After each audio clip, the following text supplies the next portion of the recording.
An exclusive K-file investigation revealing the fierce backlash within the GOP against Tucker Carlson for his interview with controversial white nationalist and Holocaust denier Nick Fuentes. So now this controversy is rocking one of America's most influential conservative groups, the Heritage Foundation, which helped create Project 2025. Kevin Roberts is the president of Heritage, and he is in damage control. I mean, initially he defended Carlson's interview. It was an interview that drew bipartisan outrage over comments like this.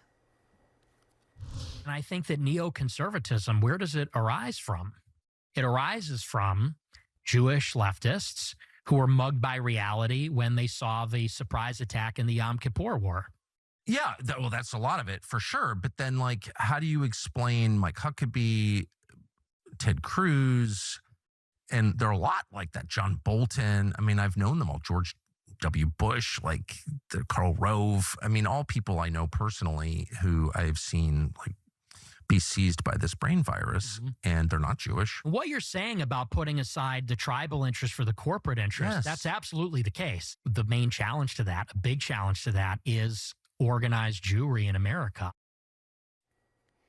So Roberts now says that he was wrong to defend Carlson over that interview, but maybe it is too late. I mean, Republican after Republican are now calling out both Carlson and Heritage, including Republican Congressman Randy Fine, who is Jewish.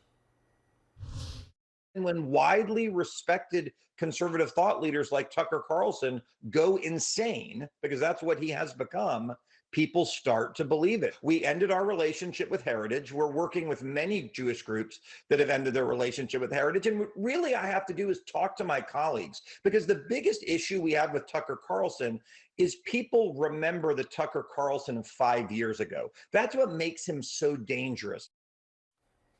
K-File's Andrew Kaczynski is now out front. And Andrew, I mean, this is all fascinating. And I sort of saw it percolating on X a little while ago, and it just got bigger. And you know, when you can start to tell something is metastasizing in the social media world, and it appeared to be.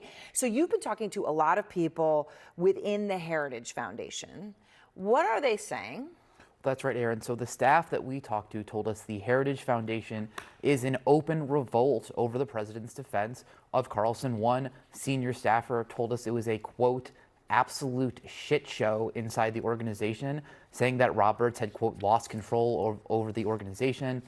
He said there's an open rebellion, and this really all came to a head yesterday, where they had this all-hands meeting. This, like you said, this was kind of going around social media, where Roberts publicly apologized. According to a recording we obtained, Roberts told employees, quote, I made a mistake.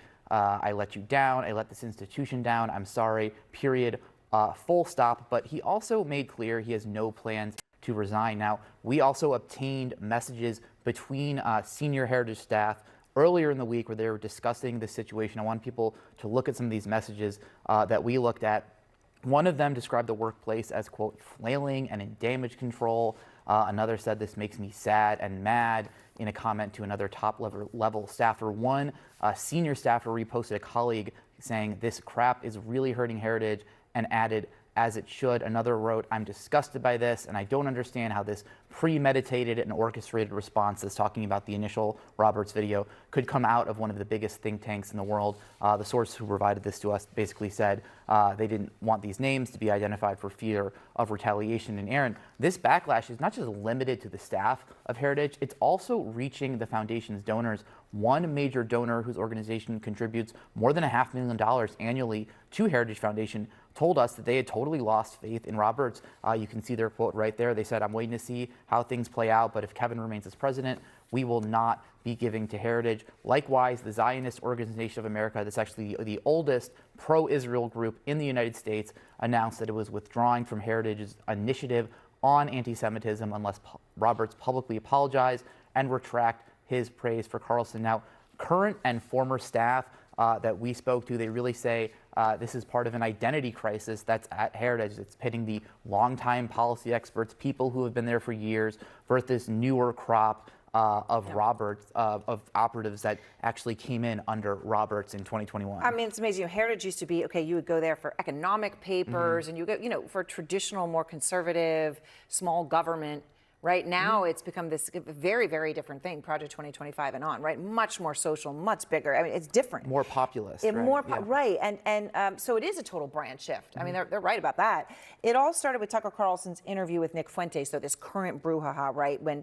for people who may not know him, you know, we put on the adjectives to describe him generally, but when they say, what does that mean? What makes Fuentes so controversial? Well, yes, Aaron, that's right. And he is a white nationalist. He is a Holocaust denier. He has spent years spreading racist, anti-Semitic, misogynistic rhetoric online.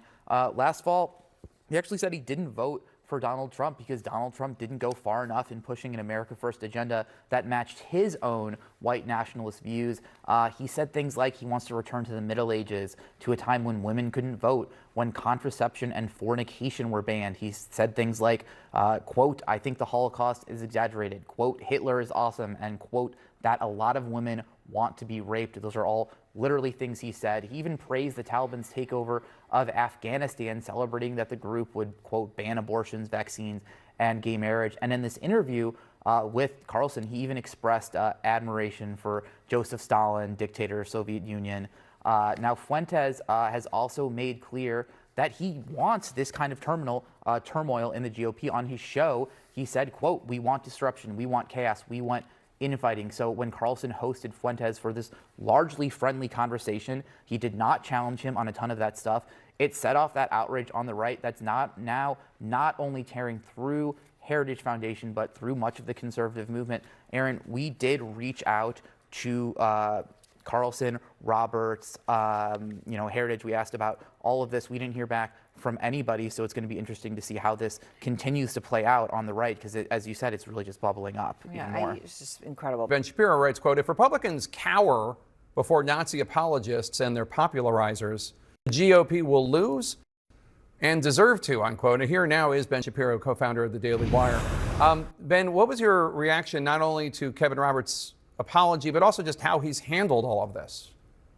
Well, I mean, I think that Kevin Roberts, I know Kevin. I think Kevin is a good man. I think that Kevin really screwed things up last week when he decided to inject himself into this controversy with his vociferous defense that contained some rather charged language. I think he's doing the right thing by pointing out the obvious, which is that if somebody glosses Nazis on the air, that person probably should not be associated with a conservative think tank, and that everyone should have a duty to say that that is a bad thing to do. So I'm grateful to Kevin for doing that. I think it's a very good thing that he did that. The real issue here is I think that Tucker Carlson's morphing from, I would say, a very edgy right-wing political figure on Fox News, but certainly within the mainstream, into a conspiracist, a person who ideologically launders anti-Semitism, who ideologically launders all sorts of anti-Americanism on his show, and then airs it for the public to hear with interviews like the ones he did with Nick Fuentes, which was essentially a massage of Nick Fuentes. You know, I think that took a lot of people by surprise, probably including Kevin. The Washington Free Beacon obtained and posted video of yesterday's Heritage Foundation staff meeting where Roberts apologized for how he's handled Tucker's conversation with Nick Fuentes. Here's part of what Roberts had to say.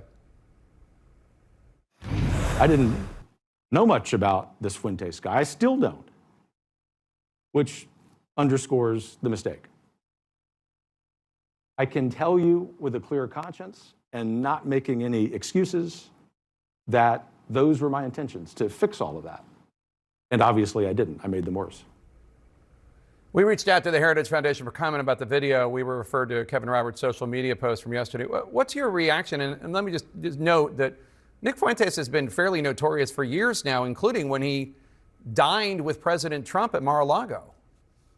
I mean, I think that's true, but I think that really in order to experience the full wonders of the Nick Fuentes catalog, you really do have to spend some time going through the receipts. I did that earlier this week on my show. And the truth is that most people don't watch politics all that granularly. Even people who are in politics don't spend a lot of time on sort of the fringe edgelord right, the way that Fuentes is. And so the sort of mainstreaming, the popularization and normalization of Fuentes by Carlson is significantly more important than just Fuentes' existence, obviously. It was a seminal moment, I think, when it comes to the right's decision as to whether Tucker himself is a source of truth or whether he is a destructive force inside conservatism. So one of the things you've noted is that it isn't so much, your problem isn't so much that Tucker Carlson had Fuentes on his show, but that he didn't push back at all on the neo-Nazi, anti-Semitic, pro-Joseph Stalin rhetoric, et cetera. I just wonder Last week at a Turning Point event, Vice President J.D. Vance was asked by a student about an anti-Semitic falsehood, this